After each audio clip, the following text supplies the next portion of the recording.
flashback. Hello. I think we're live. Let's hope we are anyway. We seem to be. It's been a long... You are like... Thank you, Eliza. I appreciate the confirmation.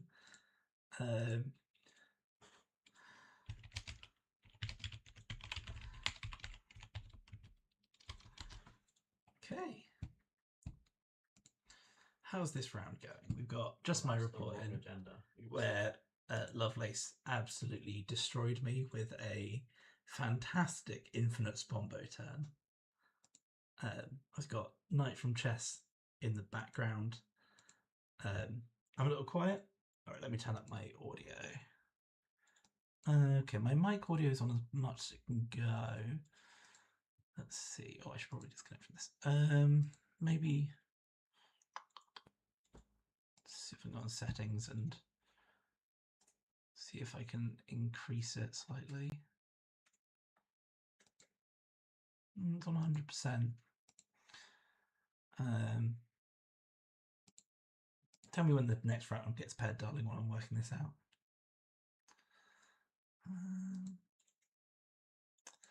Settings.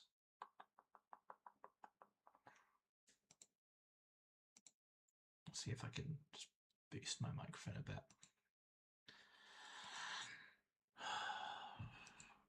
Maybe I could if this worked.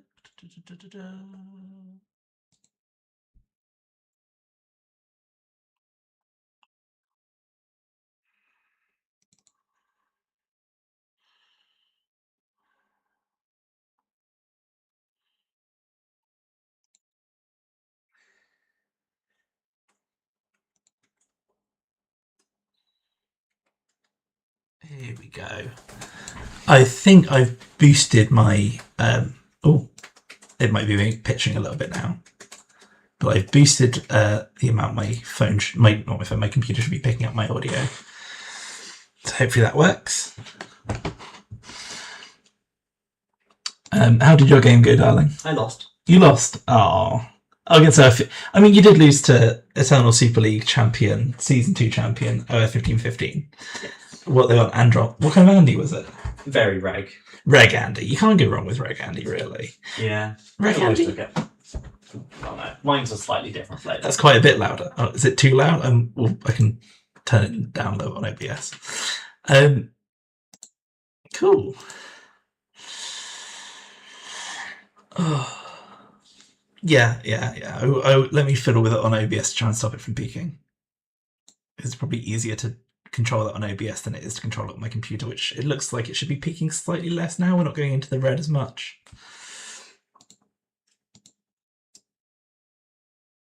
Yeah.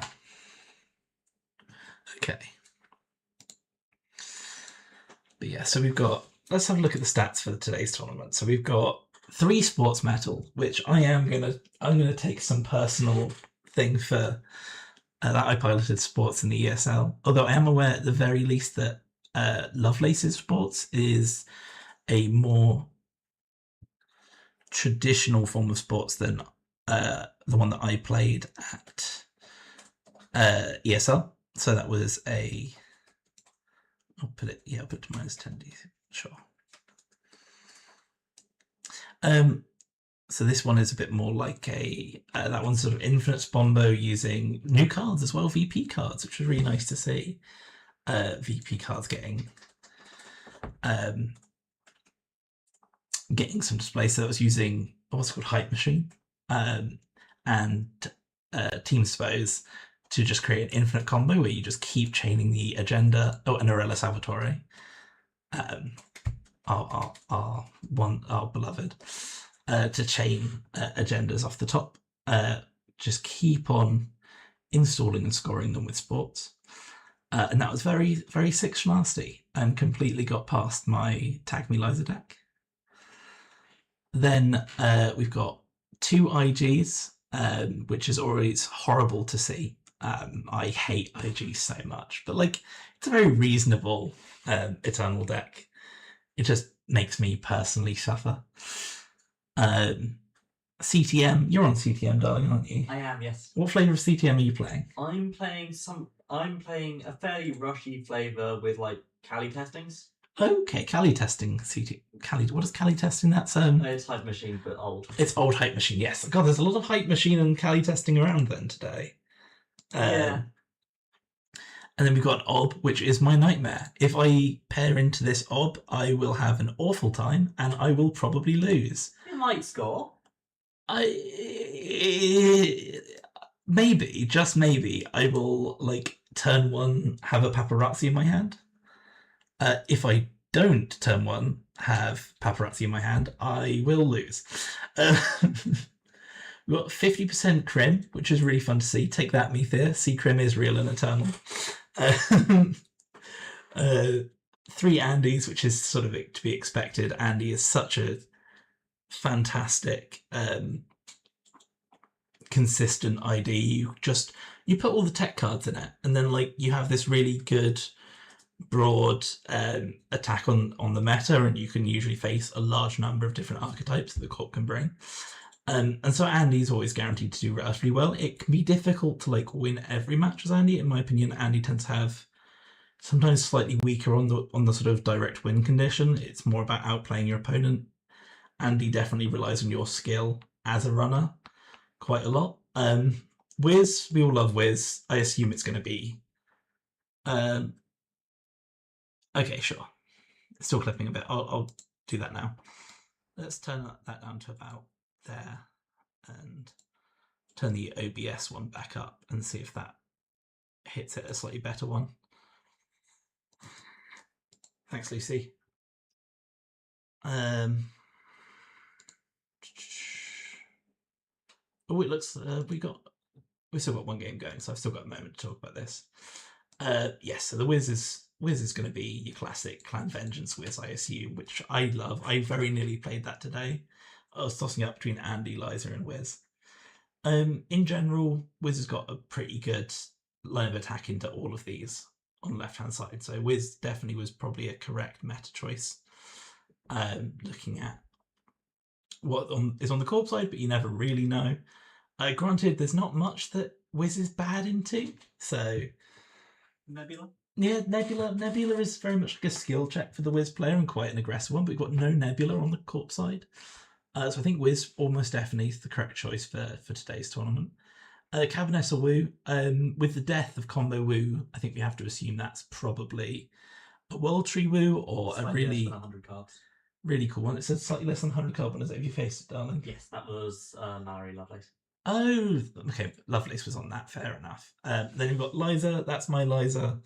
That is a classic tag me. Classic tag me Liza with Obolus.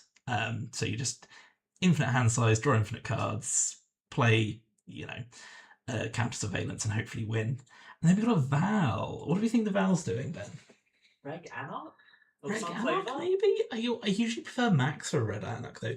So it's got, obviously you've got your blackmail, which is the big thing you do with Val in Eternal.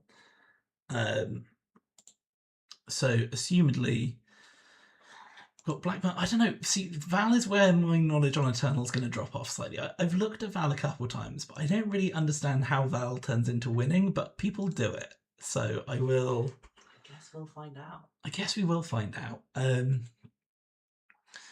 But yeah, has the round started yet? I'm keeping an eye on you. I've been paying attention, but no.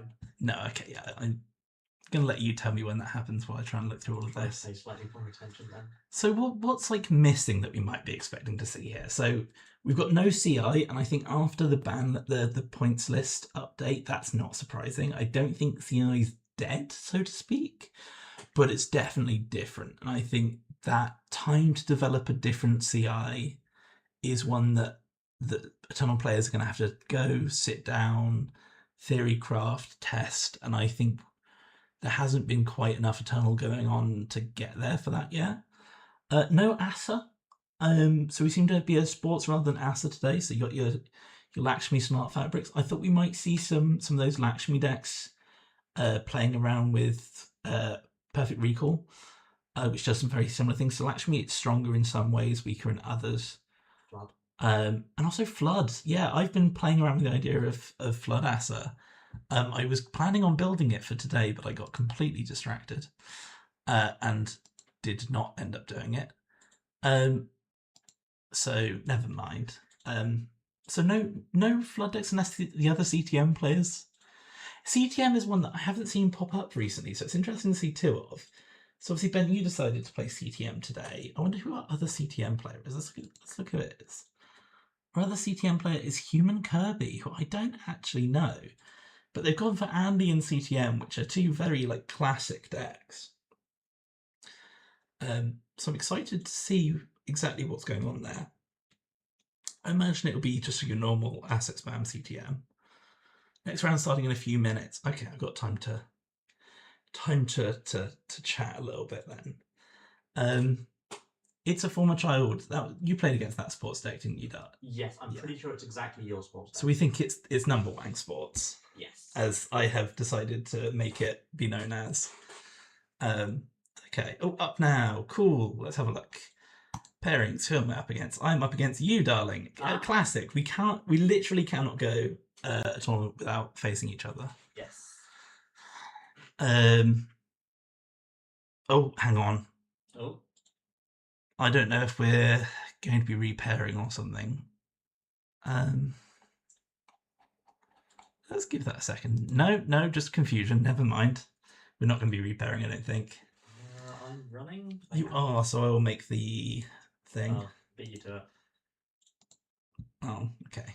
You know, I forgot to update the sports deck, so this is still the old version. I don't have the nightmare, not the what's it called? Archive memories in here, but I'm sure you'll live. I'm sure I'll live. This is the matchup where you want it the most, in fairness. Are you on Wiz? Yes. Oh no, that is the matchup where I want it the most. Okay, so I'll be subtle because Ben is in the same room as me. I'm not going to talk too much about the exact cards in my hand on stream, but it's fine. Looking at this hand, there's definitely pieces I like for the early game. I think these two are really nice in the early game. Don't really want to see either of these two yet. I think these can be a bit problematic this early into the game. And I don't really want to deal with that.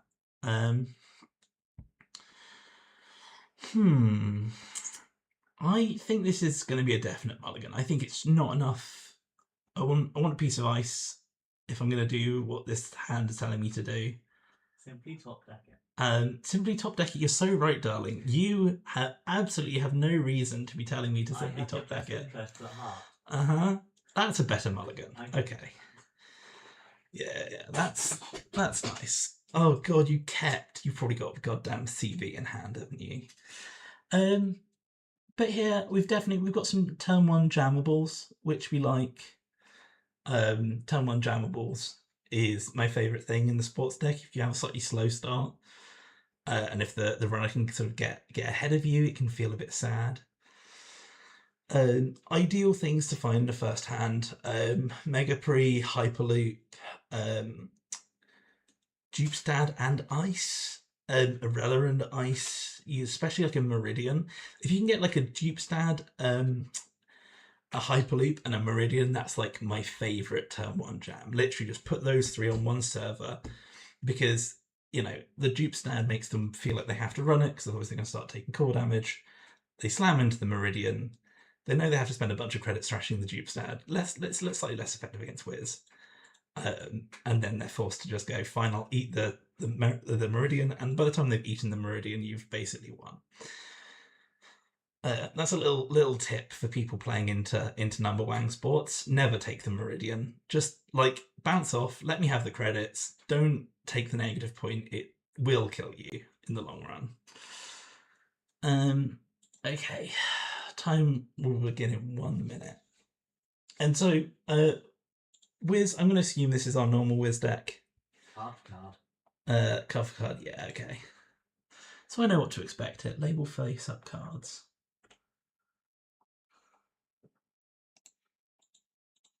There you go, Lucy. So I know what to expect here. I'm expecting Zero, I'm expecting Clan Vengeance, I'm expecting Rizeki, Blue Moose, all the good cards. It's just put every good card in the deck. Okay, start turn. What do we draw? That's interesting.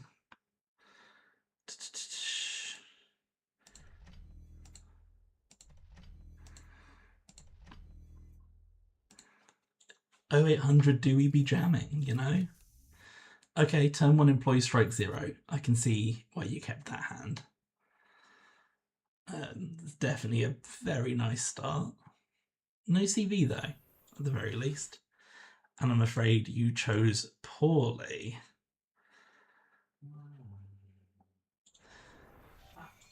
Oh, we're going to take it as a core.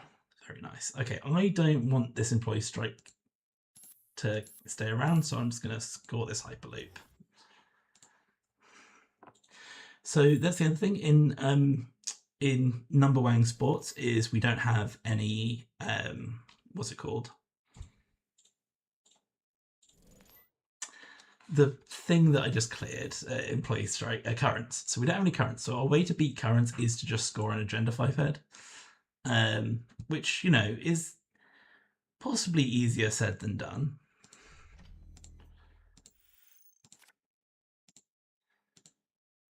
Okay. Let's do that. But in general, it's not exactly what we call difficult to score an agenda in sports is the thing. Cool, start turn. Let's draw 2 cards. Well, that's pretty spicy. I'm going to gain a credit and actually, no, I don't want to put that in the bin. Let's put you and you in the bin. Another employee strike. All right, fine. I'm going to install on server 2. Any actions? No. Cool. Res Dupestad. Advance, score to clear that employee strike. Unfortunately, it does mean that I don't get any credits from it because of the timing with clearing current and sports. But it does clear the current, which is the important thing. And it puts me broke, which is really good for Ben here, unfortunately. I guess. Lucy, where we're going, we don't need employees.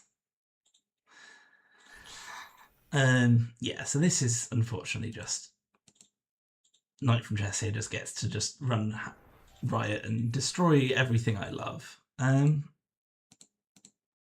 just gonna crack that one. Get these 3 cards back.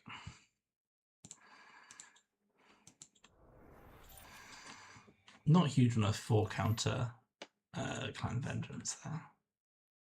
Can you steal some agendas so that I can have some stock buyback value? No.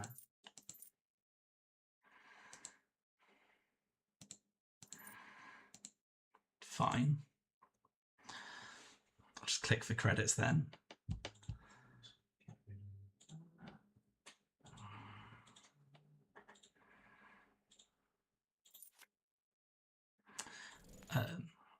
Yeah. Banhar, very annoying for Meridian, I have to say. Which was a bit of a shame.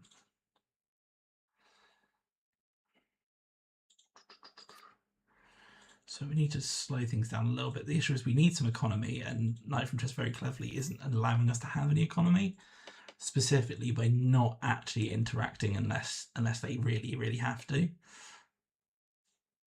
WC, the way that they are inclined to do that, they got the maximum value. I think you had 6 counters and I had 6 cards, so you know, it's the time to do it, really. And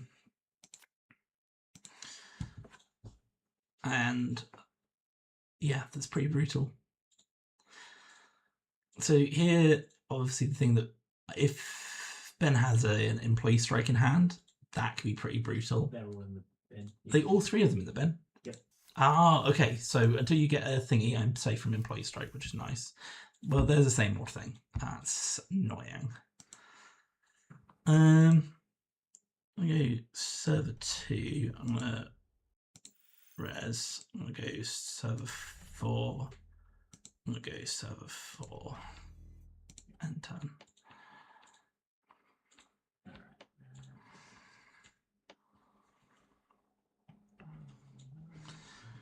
So, but we're getting Ben's getting the clan vengeance set back up again, which is going to make my life slightly more difficult. Is this where the Banhar is? Ugh. Okay. I think I don't res here to not give you the clan vengeance counters. At which point I just continue, and you can just go havoc on those.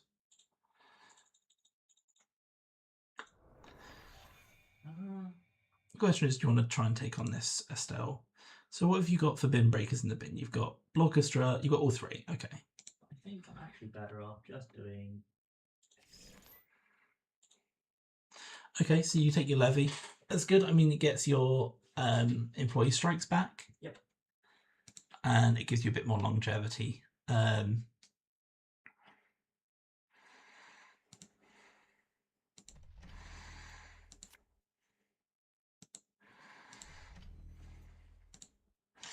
So I'm just going to farm some Estelle counters for a moment. Is that Ashen Lala? Yeah, no, it's Levy AR, absolutely. Levy is just such a nice card, and it's only one influence more than an Ashen in Eternal. So if you've got that influence, it's just worthwhile. Is this? Sorry, I can't actually see the server. This is Banhard. Cool, yeah. I mean, we're just going to crack this moon. Okay, continue to movement.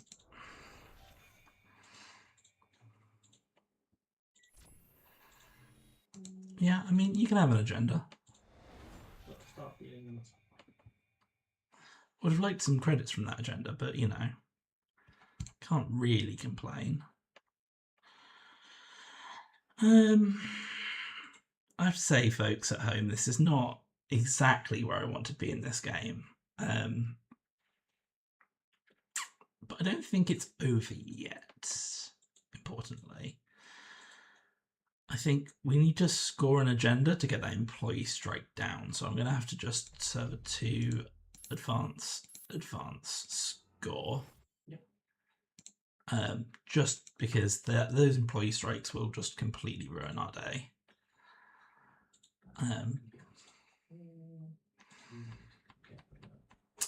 I'm surprised you haven't tried to run archives in case I sneak a Jackson on the table. I could do that. I could also just run everything. That is true. This is Banhard. Yep. Yeah. You can just have it.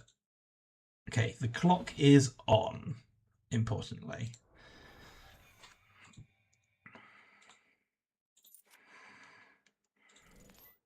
Love that.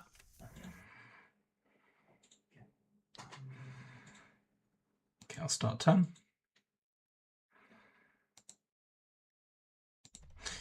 I'm going to get that out of hand before Ben can clan vengeance it. And I'm just going to advance, score it. Get rid of that employee strike and put me in a slightly better position. As I say, time, like, the clock's really started. That Vacheron in knightFromChess' score area is very toxic for me. It basically says I have, well, from this point on, 3 turns to win the game. Which definitely isn't impossible, but it is much more difficult if I think that's GG, darling. Ah, yeah, Vacheron. And unfortunately, wait, is it GG? Let's have a look at what's in the bin here. Oh, it is, unfortunately, onto a Hyperloop. Yeah. And this is the thing, is the Clan Vengeance, especially when you get multiple of them on the table, if you hit them at the right time, it does, unfortunately, just wipe the deck out. Especially if you can hit a Vacheron into the bin. Because Vacheron's text isn't active if it's accessed from archives. It's the interesting thing, sort of the difference between, like, if we look at 2 of the most egregious agendas ever printed in NetRare history. So we've got, we generally discuss it's like TFP, the Future Perfect, Obercarter Protocol, and Project Vacheron. And Project Vacheron is disabled in archives, which makes it much easier to deal with if you have any kind of line of attack like Clan Vengeance. The Future Perfect is vulnerable in the remote. Now, this is not as much of a vulnerability as probably it should be. Especially in Jinteki, in Eternal, you can create board states where the remote is essentially completely inaccessible. Or never steal. Or score. What's that, Don? Or never score. Yeah. Or you can just use the TFBs to stick around in your deck. But the thing is, like, I've lost so many games having got access to the same TFP in archives or R&D, and it's one of the most high. I think the Future Perfect is probably, in my opinion, the most egregious agenda ever printed. I think Project Vacheron has a notable weakness. It's still hideously good, and I will not even remotely suggest that it's not.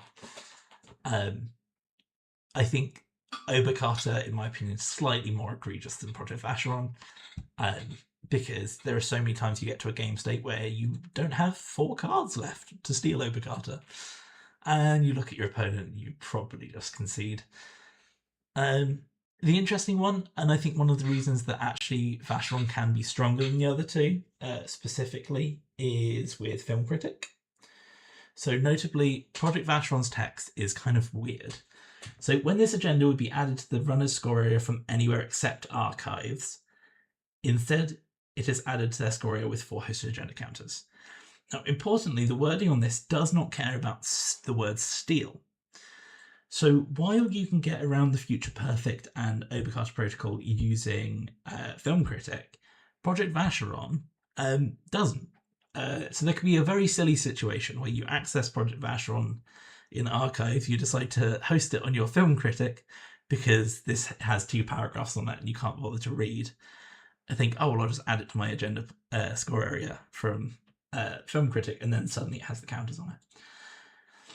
But yes, Project Vacheron has a couple interesting interactions, incredibly toxic, dies to Clan Vengeance, sadly. And a game earlier against Sidero, I think it was, who was also on Wiz. And in that one, I tabled 2 Vacherons because if they're on the table, they can't get trashed. And that one, I think Ben, knightFromChess here, is very used to me playing sports, knows sort of how to beat it, knows to interact as little as possible. On that side, however, I think Sidero had interacted a bit more, and so I had a bit more sort of build up towards winning.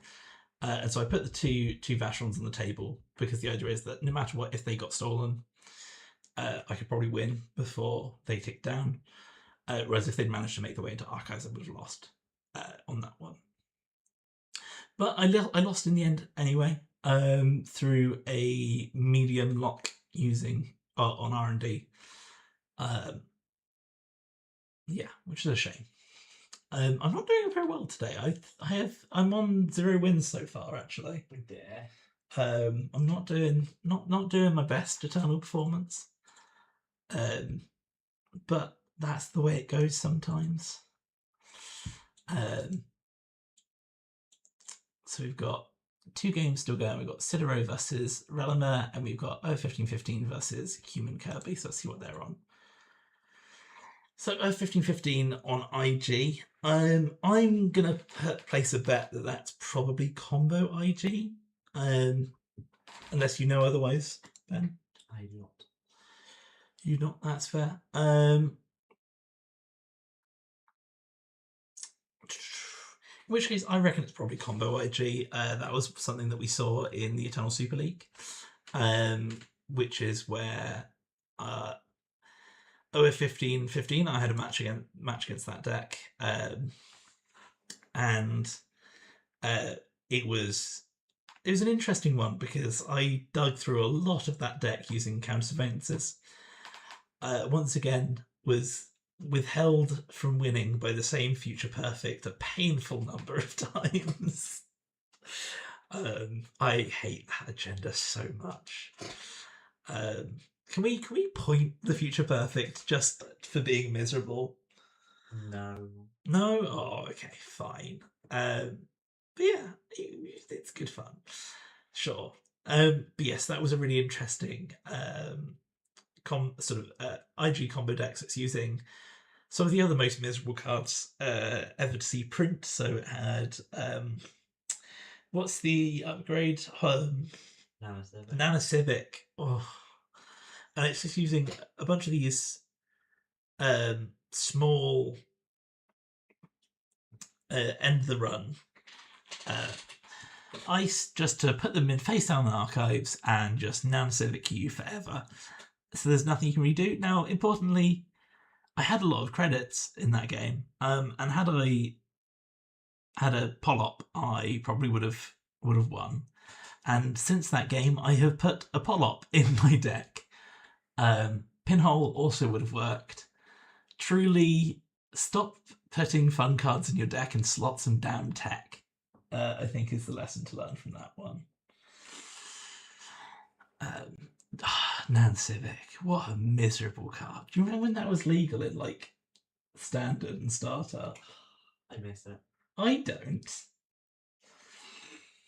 I bet Lucy does. Lucy, I also remember. I remember when we first started playing Netrunner, we had our meta was the most toxic pile of Nan Civic and Keeling and all of the above. And in fairness, I cut my teeth at that time on Thule because I mean you got to fight toxic with toxic, really. Let's face it. And I regret my actions now. I understand that I was morally wrong. But they don't. Lucy, you'll hear Lucy cry the cries of free Keeling. Never let her. We're not. Keeling should be gone forever. Relegated to the world of eternal, maybe sometimes. Keeling's relatively okay in eternal. It does see, it only sees play in horrible toxic grinder IG, but so do a bunch of cards. I'm sure we can work out warm reception combo to de-res the Keeling a bunch of times. Almost definitely, but also I hope we don't. I don't want to see warm reception. I mean, you can just put warm reception in IG. That's basically it, right? Yeah. Because warm reception goes well with IG anyway. Yeah. Because it's a political. It installs you more of your toxic assets. World Tree also, honestly, good riddance, Lucy. We can't be having Keeling and World Tree. I know you love them, but you are morally wrong for it. Glacier. So there's not a Keeling Glacier deck because your opponent might just win before you finish Keeling them. There's things like Rumor Mill can just blank your Keeling. Polop again just deletes your Keeling. And Glacier in general, like Mati does Glacier stuff, but he does it and just scores out. And so I think you probably could do a Keeling, but you're probably just better off doing something else in those Glacier decks. But you could always build it. That's the thing with Eternal decks is if there's something that you think's missing, that you think should exist, the general rule of thumb is give it a go, see how it works. Think about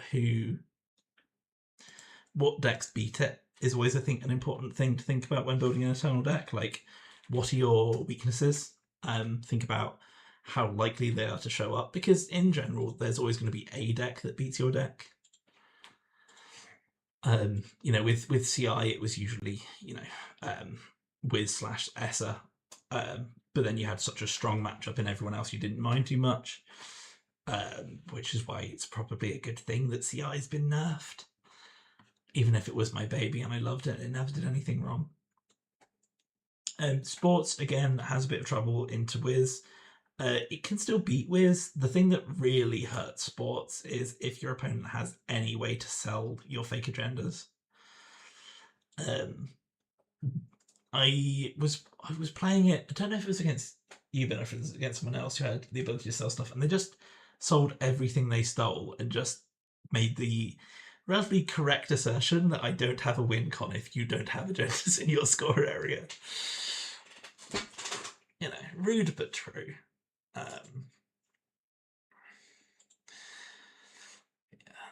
I think so. One of the things that, like, I think one of the reasons that Keeling is better in your sort of turbo warm reception wide decks is because you can combo it with your Bladderworts and your, what's the asset that just does a damage every turn? Bioethics, thank you. And also the one that stops you from drawing multiple cards, and all of the above, just to make it so toxic that you die. And it gives the Keeling a second sort of win condition, which is the constricting of your hand size. Adds to your ability to die through damage, and that's one of the powers of that, which is one of the reasons why, like, I think Keeling can't. I don't know that Keeling as your only win con is the best idea, but I think Keeling as a joint win con alongside other cards is definitely a strong contender. But yeah. Have you got 1, 2, 3, 4, 5, 6? Next round's up. Cool. Let's give it a refresh. Oh, I've got the bye. All right. I'm going to watch yours in 1515's game, and I'll just commentate on it. But be careful not to give you any tips with my 0 win rate performance, since you are in the room with me.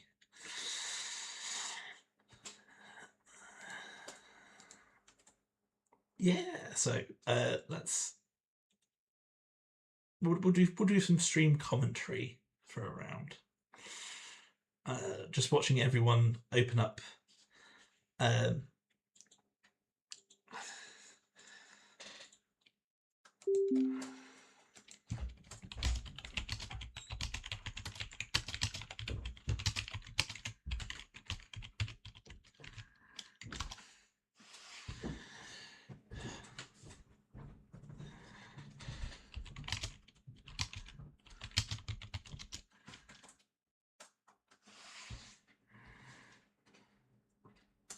We'll see. We're asking.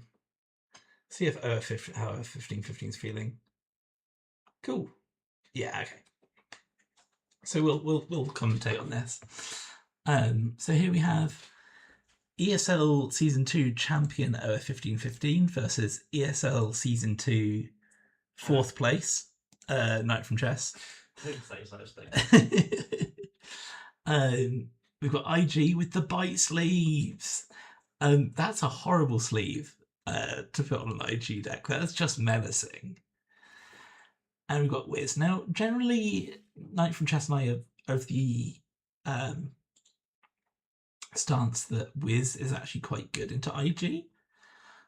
It does definitely depend. I think being able to sort of wipe the hand at strategic moments, having those extra 3 recurring credits and quite a lot of credit generation in your deck helps you to trash those important assets despite some of the extra cost, and having some payoff from the extra damage you're going to take if you do need to do something like run archives. You've got things, and you've also got your steel skins, you've got your I've had worses. You can manage to tank a lot more of those pips of damage as you run and try and flip the IG up. So really the question here is this combo IG, or is this grinder IG, I guess we'd call it for the other version? Miserable IG, every nasty card. Okay, we've got a petty cash. So petty cash, I don't know what that means. A better Eternal player might be able to tell you. But I don't know if that suggests a specific direction. Jackson Howard, I'm aware, was definitely in the combo version of IG. There's an answer. Okay, it's combo IG. Right. Well, now we know. Didn't take long. And the Nansevic's already back in the deck. And there's more petty cash. Okay. So, if this is, I don't know if this is the exact same version of the combo IG list. I don't necessarily remember it having petty cash in it. This is fun. We've got cerebral statics, so the runner's identity text box is blank. But notably, once you've hosted the credits stay on there. I just can't I know, obviously, that it's been blanked now, it's gone away. But the cerebral static's quite interesting with Wiz because essentially you've just got 3 credits sat on your ID for fun. Well, that's up there. But it's over now. So we now have to wait about 15 minutes while the IG player decides how to do back row. With no assets on the board, you don't quite have to do the just throw it all straight into archives thing to increase the trash costs on this turn. You could literally put them all in hand. Or you could be clever and specifically put them in the right places, which, judging by how long 15-15 is taking, it's probably quite a lot of thought going into it. Oh. Okay. So most of them stayed on R&D there, which is interesting. That's not something I've seen especially often from an IG back pro.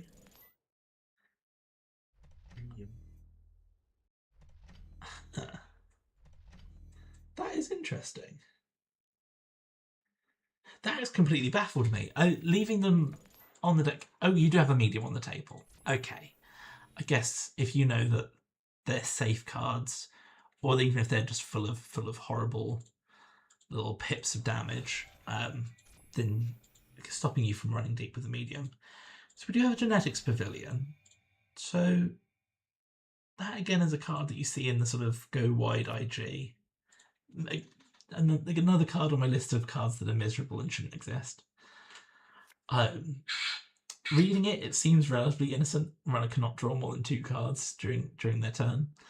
And then you have to play against someone who is doing 3 damage to you every turn that you can't stop. And it definitely starts to feel a little bit more toxic. Another way it's unique, I don't think it would stack even if it wasn't unique, which is interesting. I suppose you'd have to trash multiple copies of it, but you kind of have that anyway. You can install it face down. So I wonder what the thought around making that unique was. Because it's not an ability that can stack.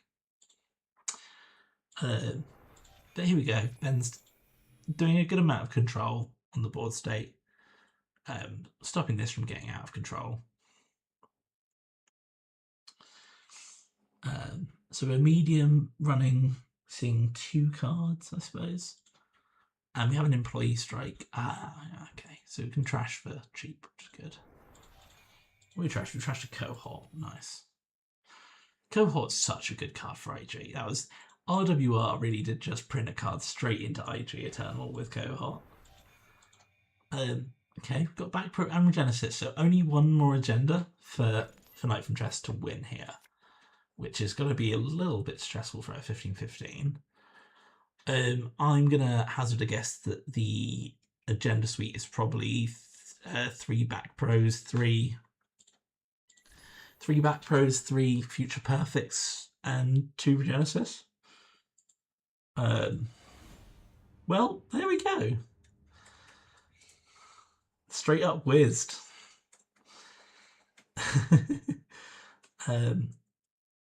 It's a shame we didn't get to see our 15-15's deck pop off. I was interested to see exactly what it was doing. It feels like a bit of a hybrid IG between the asset spam varieties and the combo varieties.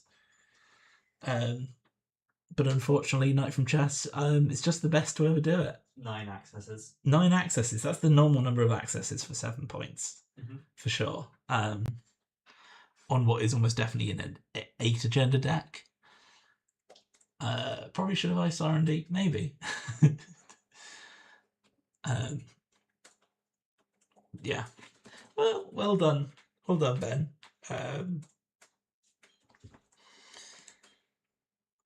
Truly, sometimes with Eternal, much like with Standard, you just have it. You're just best to ever do it. Never didn't have it. Steal the agendas, touch cards, win games. Steal all the points. Okay, so nice. That's... Yeah, I'm really interested to see... Like, I want to almost ask 50-50 what's exactly in this deck, because it does feel almost like a combo of not a combo, a variant halfway between the sort of the two big IG deck archetypes. I'd be excited to see it in a game where it pops off to see exactly what its game plan is. Yeah.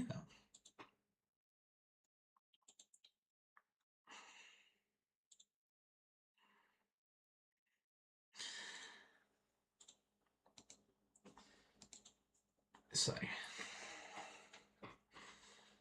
that was a 6-minute game. You should probably hop into another. I should probably hop into a different one. Let's see what we've still got going on. We've got that's CTM versus Wiz, and we've got Sports versus. Is that Val on? Is Relimer on Val? Yeah, I want to see what this Val deck's doing.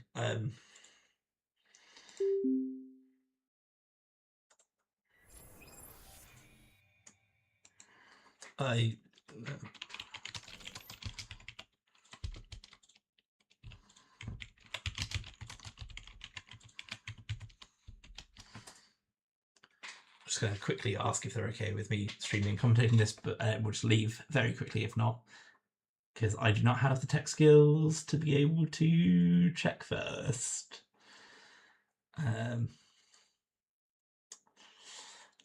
We'll just see if we can get a response from Relimer. But we just saw, our fast breaks just happened, so that's always exciting. We've got 4 points. We've got, is that clicked domestic sleepers in the score area there? Okay. So we've done a relatively early click on the domestic sleepers there. I wonder what the reason was for that. We've got a Mega Pre in a score area, which is good. You'd usually rather the Mega Pre be in your opponent's score area for the first one, just because it means there's less Mega Pre's that you have to score. But it's definitely not bad. The domestic sleepers there, the first one can be clicked probably to win the game. It's quite an easy way to close it out if you can get to 6 points. But we've got, so we see there's 2 points in Val's score area and 2 core damage, which is the amount of core damage that you always talk about this in like Thule games as well, but 2 core damage is the sort of core damage that... Is there a threat for? I don't think so. This basically looks exactly like my list, and there's no threat cards in that. 2 core damage are generally the number of core damage that becomes toxic for the runner. So for one that lets you score your ontos from hand, which is a really powerful thing to be able to do, especially in a deck like this, it lets you chain your ontos on an Arella. Because the first one goes on, you advance it twice, score it. The next one goes on with a single advancement, at which point your opponent's on 3 core damage, and it's a 2-1, and so you immediately score it, and then you can chain another agenda. So 2 core damage is a really exciting number of core damage to see. Rebirth into Kim, I think, makes sense. It lets you hit fast break, but there aren't, and stock buyback, which you normally can't. Normally you can only trash game changer. I'm not sure that I would necessarily choose Kim, just because when it comes to that, there are actually relatively few operations that you want to trash in your opponent's deck. I think, I don't know who's a good choice though in terms of things. Funnily enough, Quetzal. So the reason I say Quetzal is one of the big ices you're expecting to encounter is Meridian. Meridian has one incredibly meaningful subroutine. And so if you're playing as Quetzal, you can specifically break, and that's on a barrier, you can very specifically break Meridian, which I think is probably worth your rebirthed ID slot. I think Wiz is also a really good choice because you got some really high trash cost. So you've got Arella Salvatore is 5, Dupestad is 4. I'm pretty sure Game Changer's 3. No, it's 2. Jackson is 3. And so having those 3 whiz credits is also really, really valuable. I think if you've got a strong multi-access win con, I think Omar's never a bad shout if they've done this where they've iced up centrals. But like, I think Omar's probably not your first choice in this matchup. I think Kim's not a bad choice at all. I think Kim's quite an interesting choice. But I think I would probably weirdly say I'd go for Wiz or Quetzal if I was to choose to. There's also the temptation, especially in a Val deck where you've got 50 cards, just change to max. Just burn through your cards as fast as possible. But I love max, so I would say that.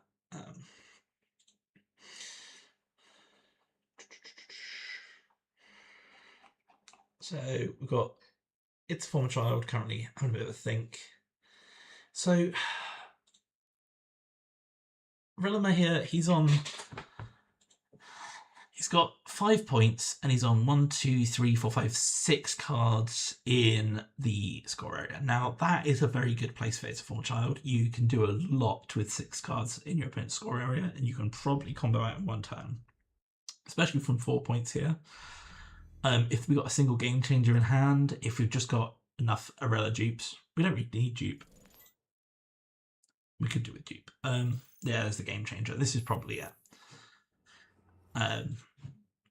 So with the Game Changer, you don't need the dupe stat. So with 5 points, we just need to score 1 more point, and then you can either click Domestic Sleepers or just score another agenda to flex. My favourite thing to do is just to click as many Game Changers as I have access to, and like piddle about, clicking for credits, doing random actions, having a bit of fun. But there we go. That's it done. And that's what the sports deck's supposed to do. It's a shame my one hasn't been doing it so far today.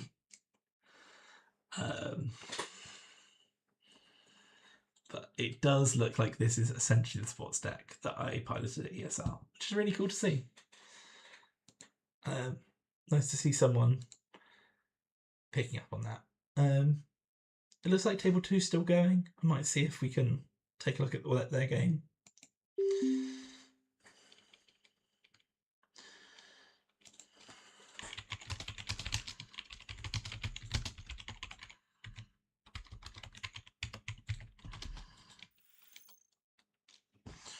Ooh, that's a lot of ice on that CTM. Just to check they're okay with me doing commentary.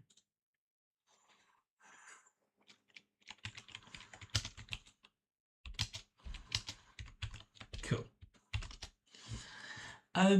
So we've got Museum of History CTM.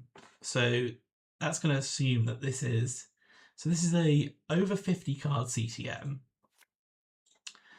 We've got Gold Farmers, Turnpikes. There's a lot of ice on the board. I'm assuming that's because we're up against Wiz.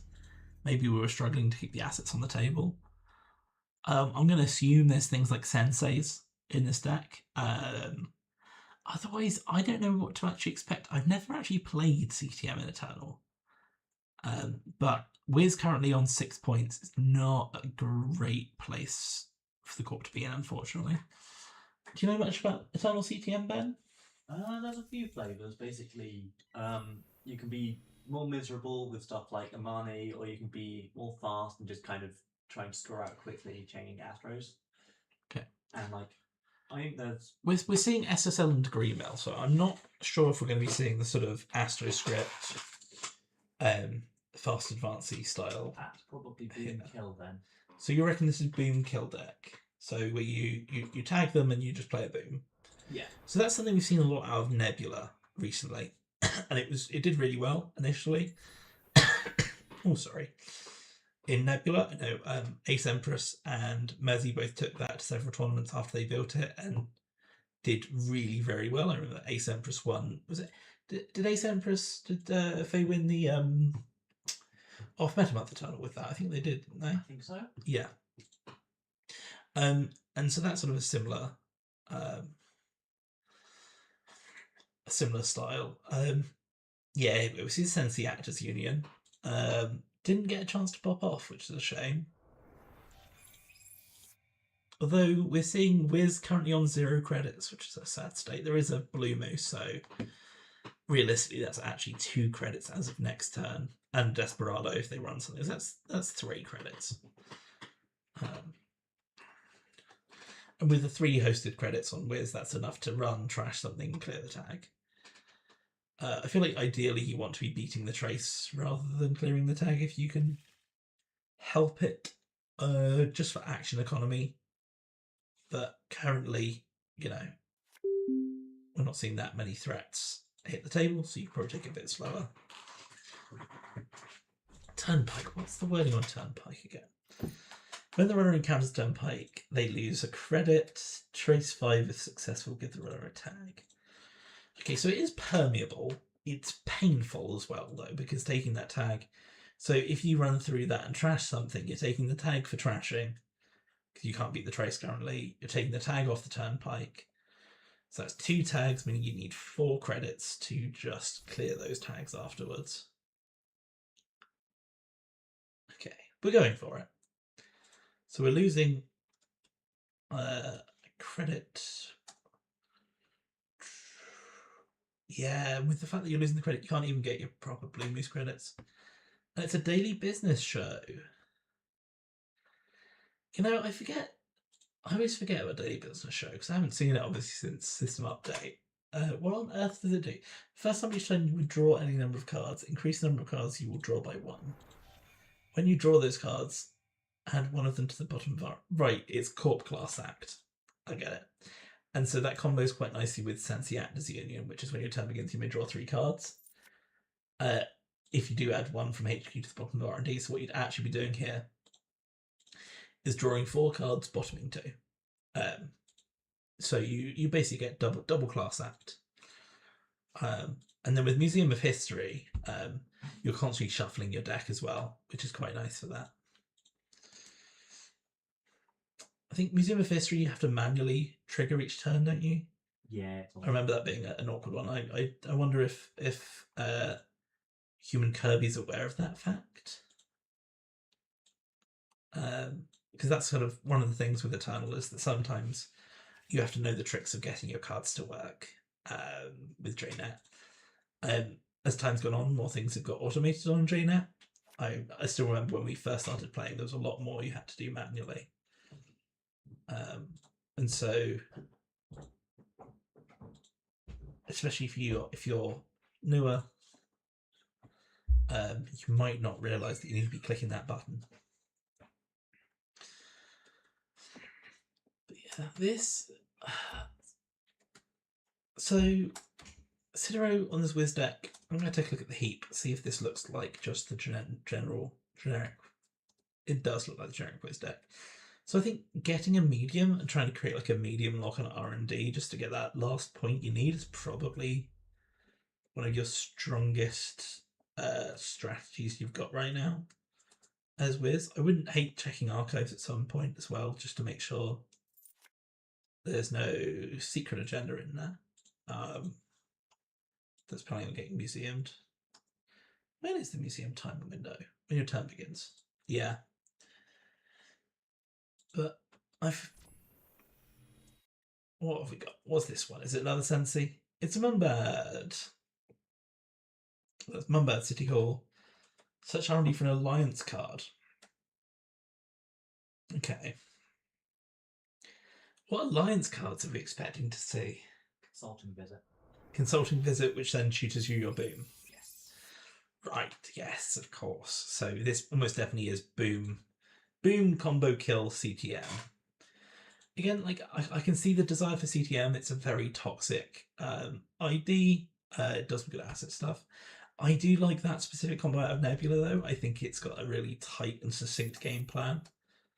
My general feeling every time I've played that Nebula deck has been that it just wins. And doesn't require quite as much brain power. I think it's a magnificently well-designed deck from Assumption Mezzi, and I think they did a fantastic job building it because you play it, you can feel the lines, you're like, yeah, I know how to do it, I know how to kill. And if you can't kill, you can usually fast advance. And like occasionally games will get away from you, but I think in my experience, it wins more than it loses. Yeah, install advance is interesting here. I wonder if there's a trap that we've got.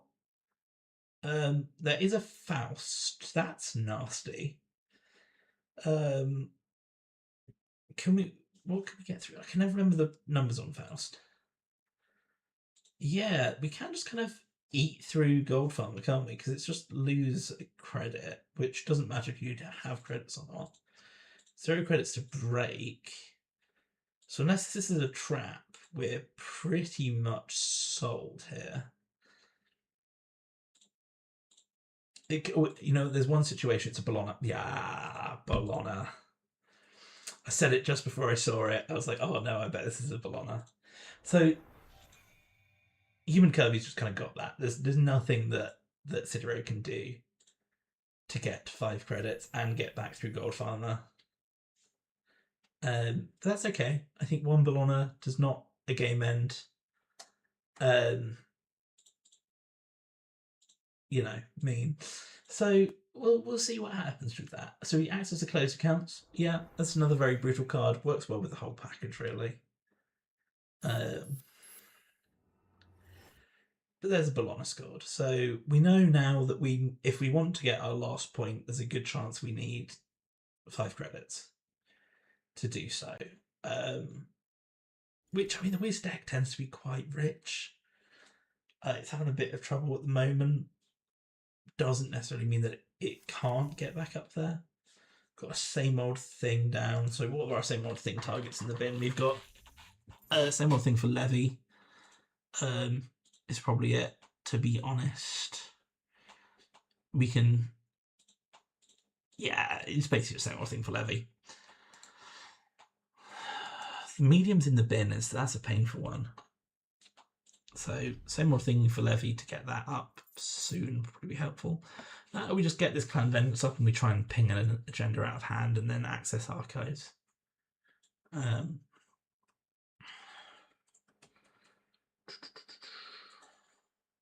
have a Banhar, to be fair. So we can get those Banhar. There's the medium. Okay, yeah.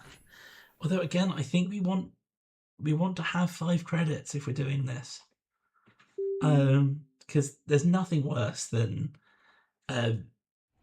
hitting a Bologna and just knowing that you cannot under any circumstances steal it. It's so painful. So we lost.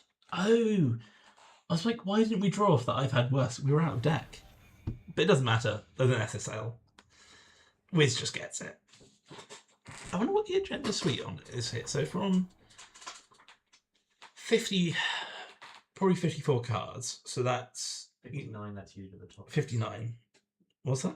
59 lets you do all 5 threes. 59 lets you do all 5 threes. Oh, there's a Drago there. Okay, we did have traps. Well, not traps, but different reasons to advance things. Yeah, okay. Oops, all 5 threes. What's that going to be? Literally like 3 SSLs, 3 Degree Mills, 3 Bolognas, do you reckon? I think it's got to be 2 of one of them. Probably SSL? No, I think there's 1 more round.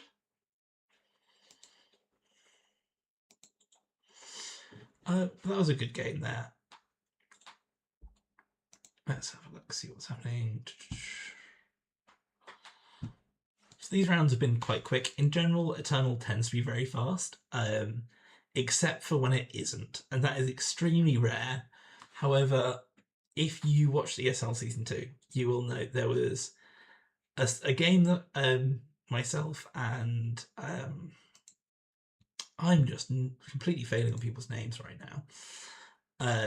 Myself and Anarcho Mushroom were commentating on, which went on for quite some time, and that had been quite dramatically cut down as well compared to what the actual full recording was.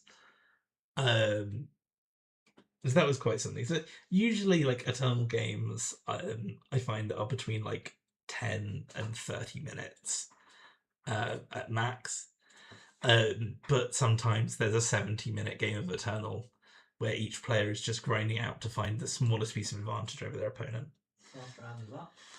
Okay, table 3 for It's a Former Child. New game. Eternal. Table 3. It's a former child.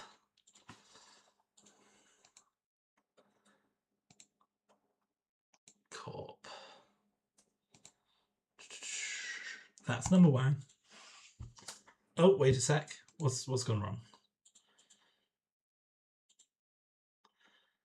I've just seen a wait a sec from 1515.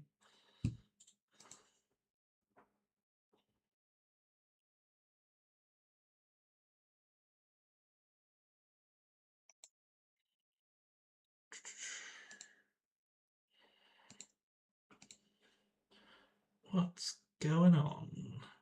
Who knows? We'll find out soon, I'm sure.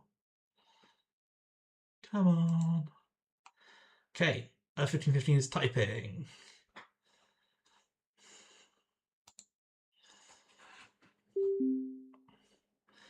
1515 has stopped typing. Hold on, folks. Something is happening, but we know not what. Now Sidero is typing.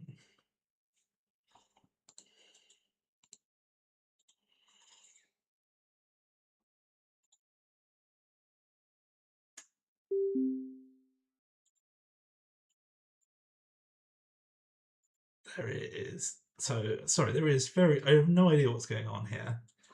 I'm sure we'll find out soon. I don't know if someone's maybe been rematched. Oh no, 1515 I think is... Oh, it's repaired the same matchup. So when did they do that? So that's 1515 Sidero, Ob versus Andy.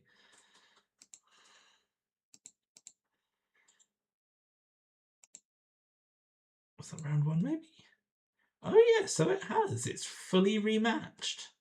The exact same matchup. Wow. Very, very naughty.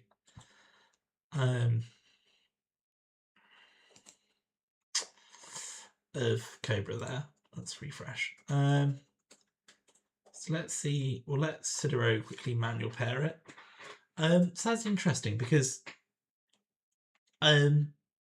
yeah, I think you're right, Liz. The duplication of past matchup due to lack of options over pairing. I think that probably is it. I'm sure there must be a way. I thought that the rematch was adequately downstatted to try and stop that from happening. If maybe if we look at the standings, is there a reason for that? Yeah, I mean, you'd imagine it would just down pair, even if it had to down pair quite dramatically. Ooh, we're going to ignore that number, those numbers at the bottom there.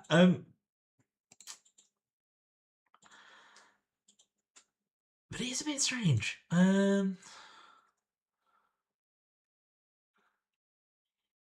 Yeah, let's see if it's come through on manual parenting. We'll just give it a minute.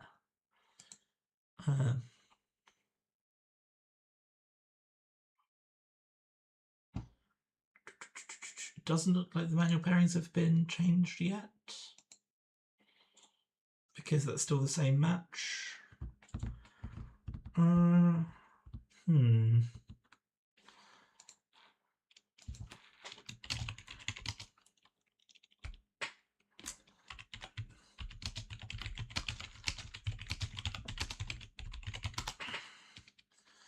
I hate the fact that it doesn't auto scroll down.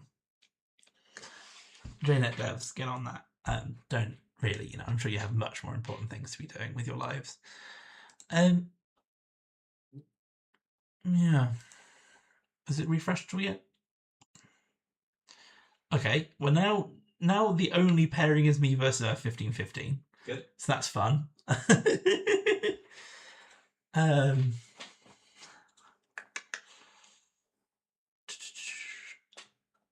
That was a fun one. It was so technically the sports metal deck did change between phase 2 and phase 3 of the ESL. And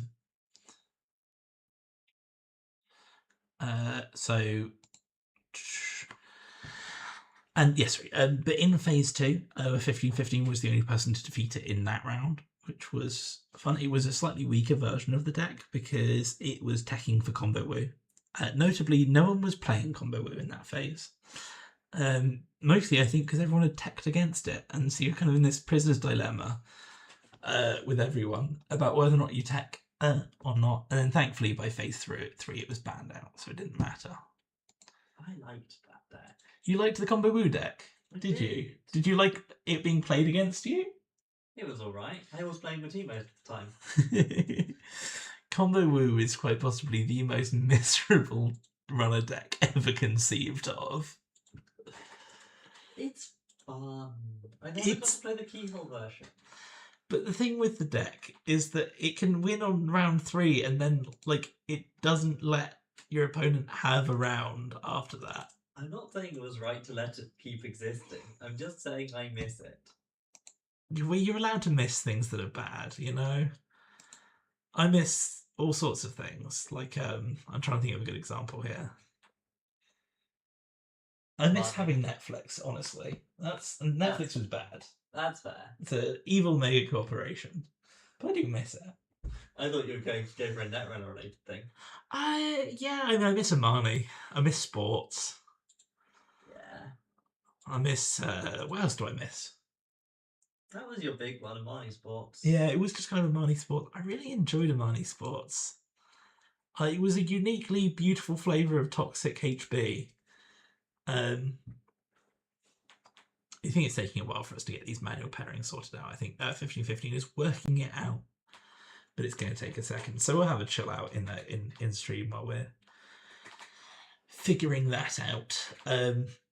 Otherwise, apparently, it's just Relima gets the buy and I get to play it. So 1515 and everyone else is gone. Oh, here we go. They're all here now. Okay. So I will new game.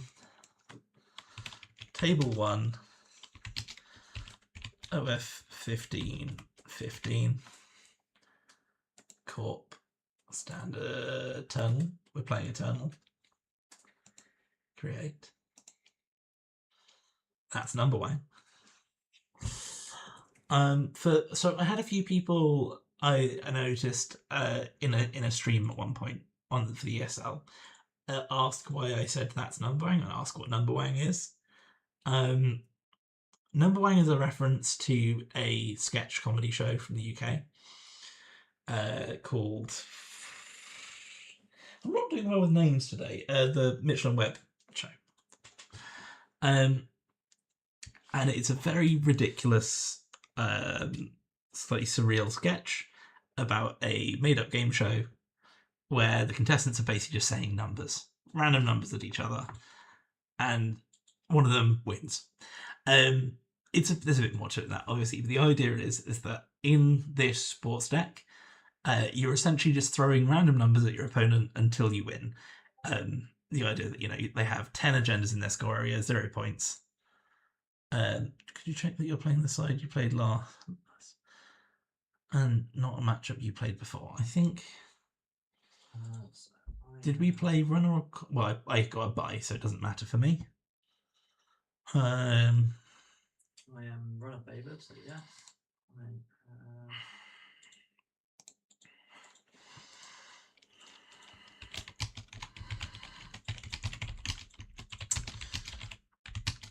Yes, the idea is that in the Numberwang deck, you just throw random numbers at your opponent. None of the numbers make any sense, and then you inform them that you've won.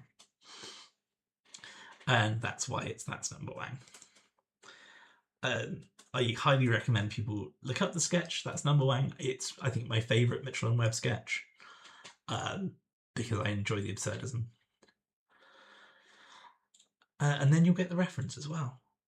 Okay, it looks like everyone's good, which means we'll be playing in this round against our ESL Season 2 champion, 15-15-15, almost undefeated, with the exception of one match against our one and only knightFromChess. But yeah, so on runner side, so it's Andy. We got pretty good matchups into Andy. In general, Andy wants to make runs, wants to do things that are going to be slightly rough for us. Polyp. Polyp's really good into this deck. It lets them shoot out your combo pieces as you're trying to combo out, specifically the Dupestad or the Arella. So that's something we're concerned about, I think. In general, though, the econ denial aspects are things that we're not especially worried about, and Andromeda will often just eat the Meridian, which is always quite nice. I think, keeping that hand. It's a pretty sexy hand, actually. So we've got Dupestad, Meridian, Domestic Sleepers, Nightmare Archives, and Rashida. So turn one, it's just going to be install Domestic Sleepers, install Nightmare Archives, install Rashida, I think.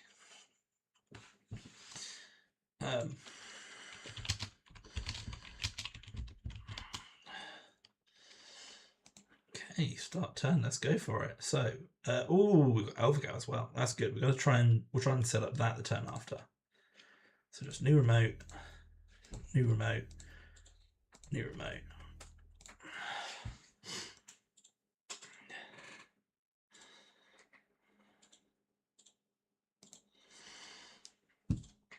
So we'll see what 15-15 does. Usually Andy will try and do a bit of setup. We might see some econ denial come out. Aramaron's very nice against this kind of deck. Okay, we've seen the Meridian.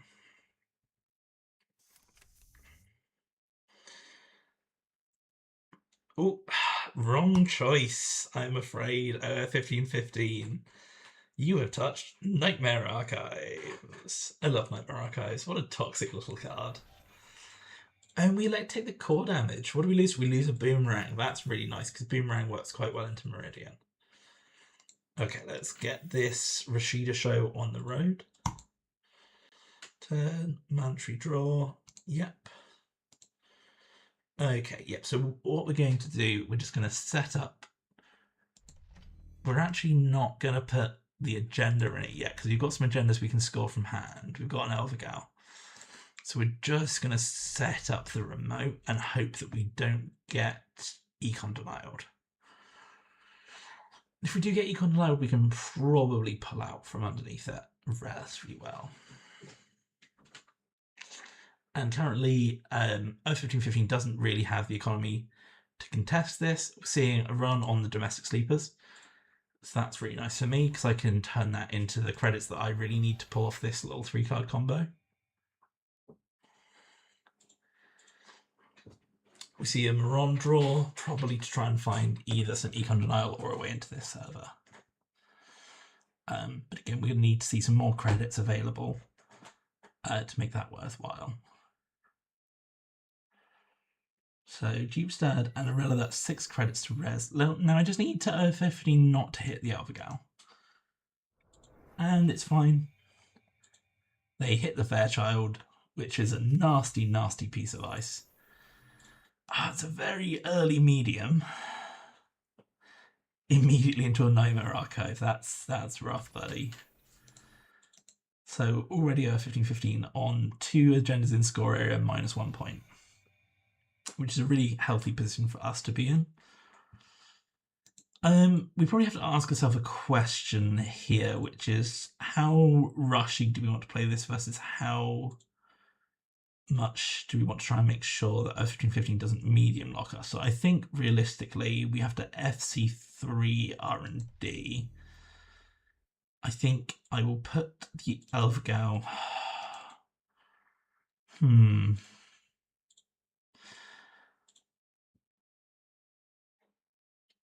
I'm going to put the Mega Pre on server 4, and then I'm going to stock buyback, which means that we can still come off even if we get econ denialed, even if we get siphoned, which I think is just a worthwhile thing to be able to do. So we're coming the run here. Now, either this is a Nightmare or an Elvigal. Either way, we're probably very happy, to be honest. It's the Elvigal, so it's the less ideal of the two. I'm going to turn that into a draw 2 cards, though. Okay. Now, any of these are good. It's the Nightmare Archives. So that's all 3 out of the game immediately. We've got down to 2 core, which is, again, a really good number for us to be on. As I was explaining earlier on the stream, 2 core damage is the magic number. And we see a Domestic Sleepers, which lets me draw 2 cards. fantastic. Oh, and there's an Onto, so don't run. See, it's like O1515 can hear me. Now, interestingly, I've got this Mega preset on here, and I don't want it there anymore. And I can fast advance this Onto. So what I'm actually going to do is I'm going to be really greedy. Actually, no, because if I score this Mega Pre, that puts the cord up. I don't need to do that at all. So we're going to see a slightly sick thing happen here, which is going to be, I'm going to triple advance and score this Mega Pre. This does a core damage to F1515. Sports is going to gain me 2 credits in this instance. And install the Onto on server 4, which immediately gets scored. Which is then going to draw us 2 cards. Arella is going to install us a card on server 4. And we're going to end turn.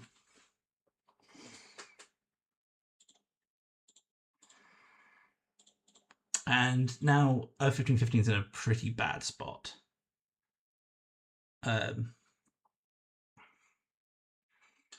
So we'll see what happens there.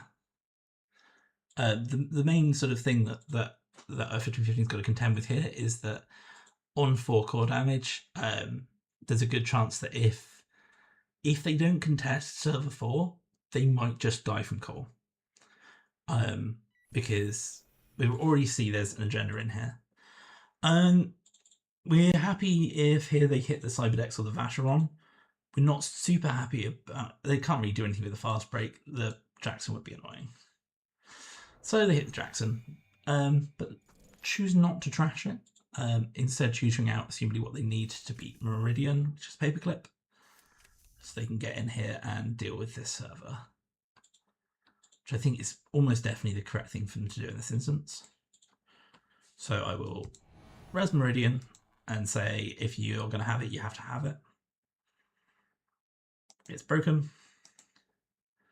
So F1515 here gets to steal the Alpha Gal, which I'm going to use. This is tricky. Do I want 2 credits or do I want draw 2 cards? Fast break will net me 1, 2, 3, 4, 5, 1 credit. I think I need more credits, so I'm going to choose to gain 2 credits.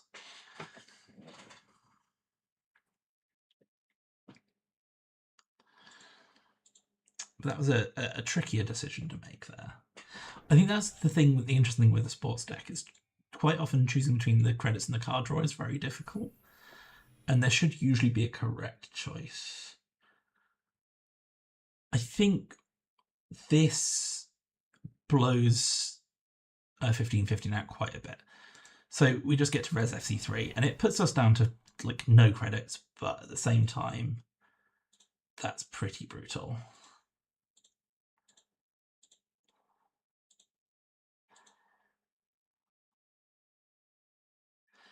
So fire unbroken. Yeah, I think that's one of those ones that surprise FC3.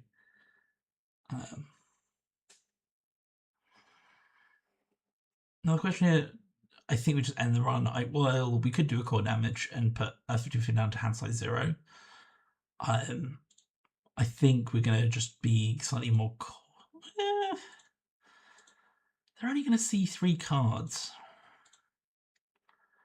With Onto there, it's impossible for them to win off seeing 3 cards, importantly. So I'm going to let them in.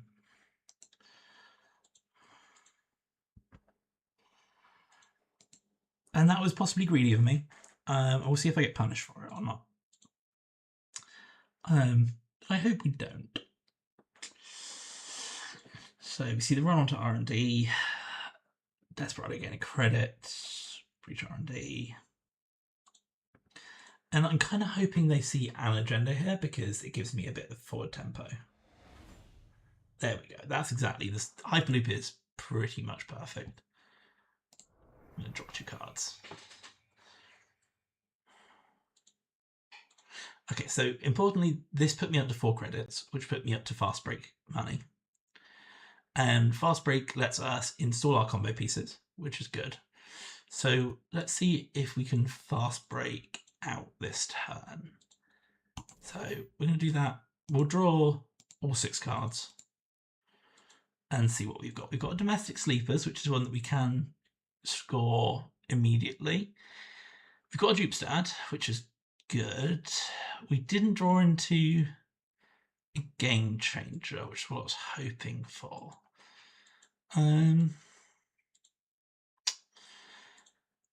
We've got time here, so I think we set up the server. So we do server 4. We set up the server with Arella, Dupestad, and then I think we actually put Rashida in it. Yeah, we'll let. Technically, I'm still in the middle of resolving this, but doesn't really matter. And I think we'll also put Cyberdex on so that we can crack that if we need to. And that's a done. I think we then install a Jackson in a new remote. I would love that Estelle to have been installed when we did that, but never mind. I might just do a quick cheeky Estelle in one server, Jackson in another. Because we've got, how many game changers? We've got 1 game changer in the bin. We've got enough stuff that we want to cycle back. And we end turn. We discard a Vashron down because we can use Jackson to pull it back in.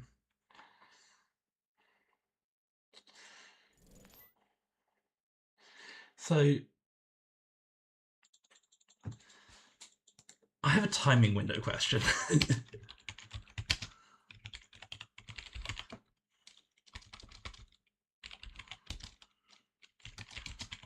If you install a pull-up, do I have a window to res and crack a Jackson before you get to pull up it?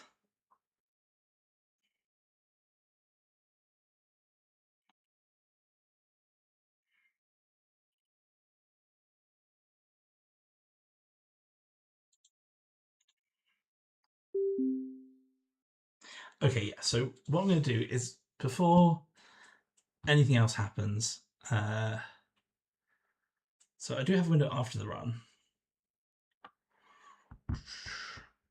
Okay. Action after run.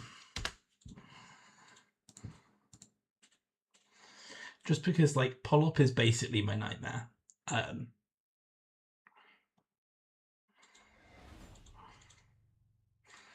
So I'm going to take a draw 2 cards off of... we're about to Rashida. I'm going to gain 2 credits.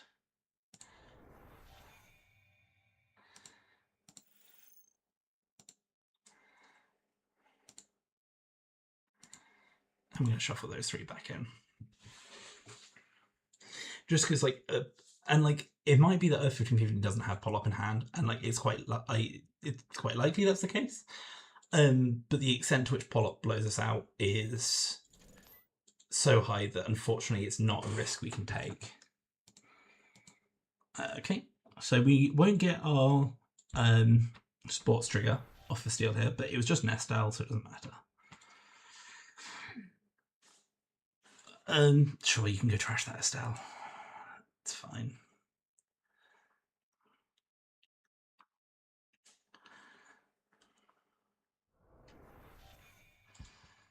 So importantly, 3 points, 1, 2, 3, 4, 5, 6, 7 agendas.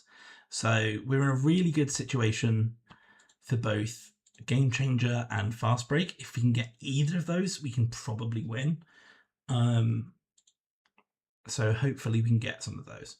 Because if we can start chaining things in server 4, we're basically solid. So yeah, I don't have any actions here.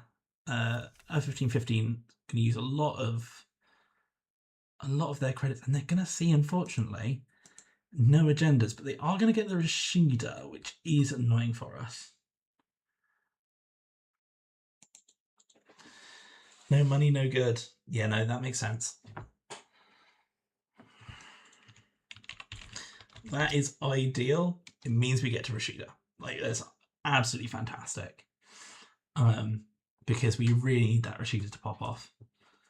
Can I actually Cyberdex at the moment? I can't. So we've got to hope that. Again, though, they can't actually win off an R&D run, I don't think. They would have to steal exactly 2 on toes and I think, okay, they're just going to say you're not allowed any money. That's reasonable. I could res a. I can't. I could res the Arella there. Thinking about it. Never mind.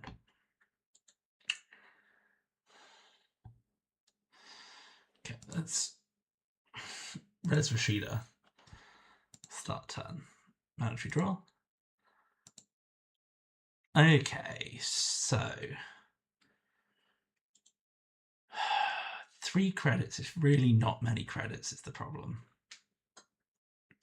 We can install a new Jackson, which is ideal. I'd love to score an agenda to get rid of the employee strike, but I think it's just not actually like our best choice here. I think I res and click the Jackson. Ah, the Onto we can just score. So if I just score the Onto, means we don't get a stock buyback though.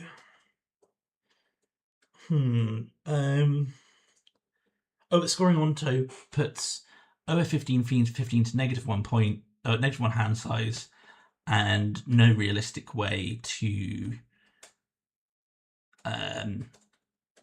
steal enough points to win. So that's actually, I think, the perfect choice to make. I think we don't actually need to res anything for that either. So I think we literally just suffer for. Oh no, we have to res Upsad for that, don't we? Ah, I've messed that up then. Okay, we're just going to score it anyway because it removes those 2 points from the game. And that's important because in this instance, there's almost no way for 15-15 to actually score enough points outside of waiting for a Project Vacheron to tick down. So we end turn and we shuffle back Project Vacheron and Megapre into the deck. And again, if 15-15 makes a run on HQ, we will crack the Howard.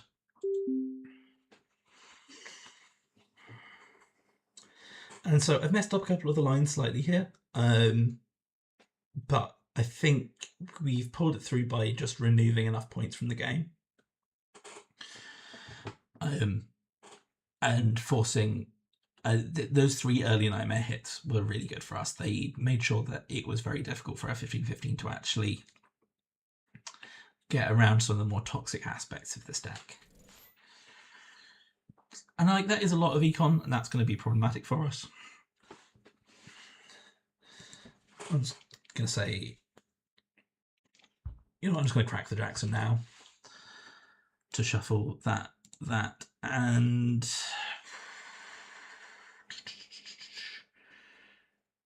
Rashida back in. So that's a domestic sleepers. I'm just going to gain 2 credits.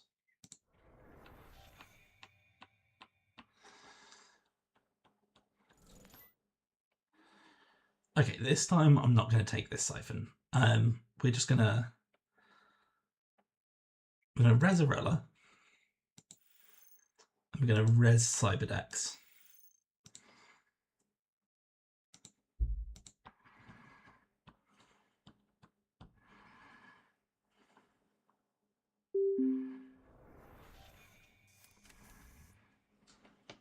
Fortunately, I believe I don't have a window to crack that Cyberdex after that pull-up gets installed.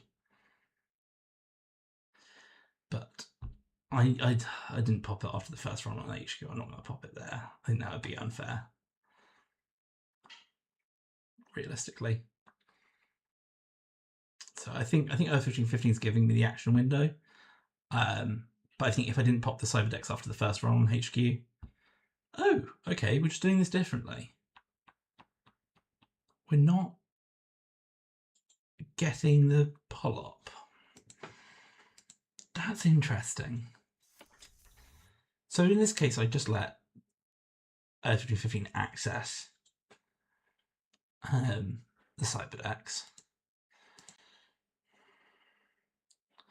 So the server gets destroyed. We get to purge viruses.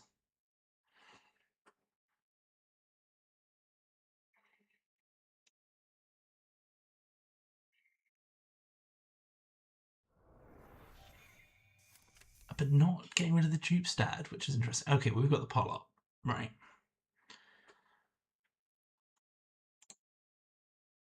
Okay, there's a game changer.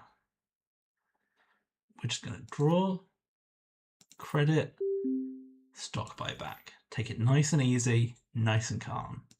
Once again, there's basically no way for a 15-15 to actually score enough points to win this game. So there is no way.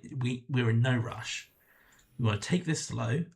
Game changer sucks, but it's fine. We've got the dupe stand. We can dupe stand Elvergown, kill if the game changer gets hit.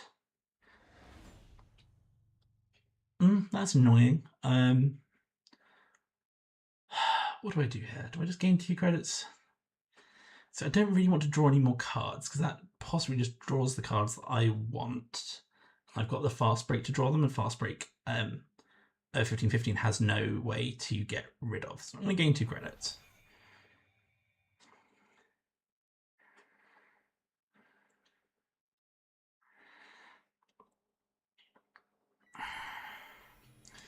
So really, like, okay, so this is the sad bit. So we lost Game Changer. We still have 2 more Game Changers in the deck, and that's the important thing here. And there's no points here. This is Gatekeeper, Gatekeeper, Fast Break. There's nothing trashable. We're not worried about that. So I think on the timing, if I put an agenda here and I get it up to the scoring point, I think I can res dupe stat and then score it, and there's no window for the poll-op. If my understanding of timing windows is correct. So keeping this dupe stat unresed until we have the agenda points on the agenda to score it. I'm very sorry, 15-15. There's nothing in here for you. Is the way to do that. So let's start turn. There's a little Vash. Fast break to draw 9 cards. So there's the Onto, which basically just wins us the game because that's 2 points instant speed. So there's no point messing around with it. It's just put Onto, done.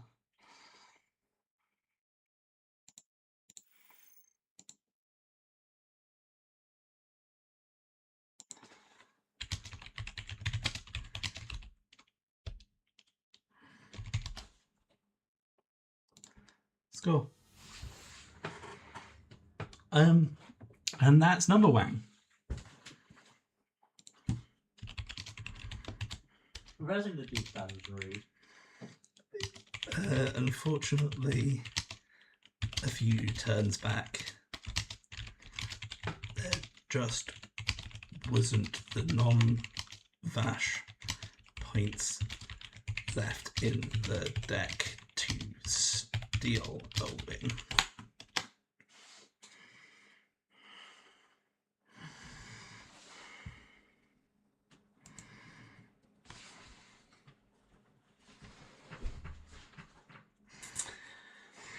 But yeah, anyway, that's number 1. 5 core damage, 10 agendas in score here. 1, 2, 3, 4, 5, 6, 7, 8 or 9. 8 or 9.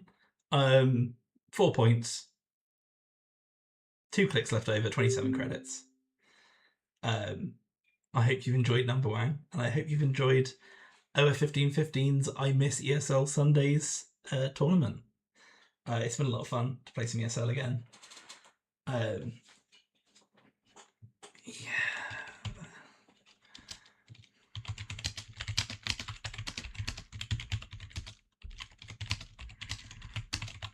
I have to say I made a lot of misplays today, which is a shame. I think that's part of just I'm not super practiced at the moment.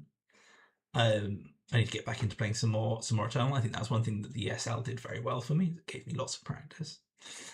And that's the thing with Eternal decks. I think if you want to get good at Eternal, you've got to play quite a lot of Eternal because it's all about understanding both at any one point what lines your opponent can play and what lines you can play. There are definitely decks that minimize that. I think Wiz is a great one for that, because so long as you can sort of understand when it's a good time to Clan Vengeance someone, you can do a lot of damage with that deck. And I think Clan Vengeance Wiz is probably one of the best starter decks, and even past starting Eternal, I think it's one of the best decks to just master and get good at. And so I'd always recommend that. If you're interested in getting into Eternal, pick up Clan Vengeance Wiz, and then a Corp deck you like the vibe of. Unfortunately, all the Corps are a little bit tricksy. I think some are probably simpler than others. What would you say is probably the most beginner-friendly Eternal Corp deck, darling? I think Nebula's pretty strong and linear. Yeah, Nebula is quite strong in linear. You sort of got two angles with it, and you got the fast advance angle and the kill angle, and you can sort of balance between the two of them quite well. There are subtle lines, but you can get away quite well without doing them quite a lot of the time. Absolutely. Would you say like asset spam IG? It can be. I think it can be. Knowing how to use your back pros triggers is an interesting one with that one, and agenda management in general. Absolutely. Agenda management is probably one of the hardest things in most decks, to be honest. Yeah. I think sports is weirdly one of those, like understanding what agendas to feed your opponent. Yeah. What ones you need to score, how you need to how you need to show things to your opponent so that they figure out you want them to touch the cards you want them to touch, and there's ways of trying to get them to do that. And it's like utilizing early Amani and dupe stats to try and force your opponent to touch the toxic cards is a really powerful thing to do. Like, if you've just gone through and scored a couple times, or if it looks like they can't get into the server, but they probably can based on what you think they have available to them, putting a Nightmare on top of a dupe stat and a Arella is a fantastic thing to do, because they will probably run it because they don't want to take another core damage. At which point you've forced them to touch a Nightmare, and your dupe stat and Arella are gone, but you can get them back, and relatively trivially, honestly. Like, you have enough draw in your deck, and with the Draxons to shuffle them back, and you've got multiple copies of them, that it's not too difficult to rebuild your remote at least 2 or 3 times in a game. But yeah, anyway, I encourage people to try out Eternal. Thank you for joining the stream, and have a lovely rest of your day.